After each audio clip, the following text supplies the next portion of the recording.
சில சமயம் நமக்கு தொடர்பே இல்லாத, நமக்கு சம்பந்தமே இல்லாதவர்கள் துன்பப்பட்டா கூட நமக்கு மனசு ரொம்ப கஷ்டமாயிடும்ல.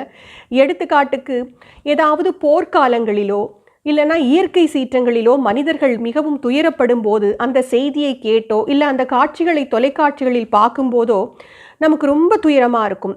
குறிப்பாக குழந்தைகள், முதியவர்கள் இவர்களெல்லாம் கஷ்டப்படும் போது நம் கண்கள் குளமாகிவிடும். அவங்களுக்கும் நமக்கும் ஒரு சம்பந்தமும் இருக்காது. ஆனால் இவங்கெல்லாம் ஏன் இவ்வளோ கஷ்டப்பட வேண்டியிருக்கு, ஏன் இவ்வளவு துயரப்படுகிறார்கள் அப்படின்னு நினச்சி நம்மளையே அறியாமல் சில சமயம் அழுது விடுவோம். இது எல்லா மனிதர்களுக்குமான இயல்பு தானே. அப்படின்னா என்ன பொருள்?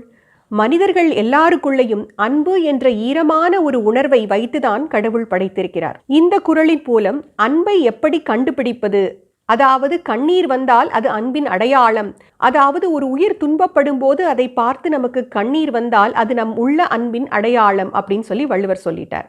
அடுத்த குறளில் அன்புடையவர்களின் இயல்பு என்ன, அன்பு இல்லாதவர்களின் இயல்பு என்ன அப்படின்னு சொல்ல போறார். அன்பிற்கும் உண்டோ அடைக்குந்தாள், ஆர்வலர் புன்கணீர் பூசல் தரும்.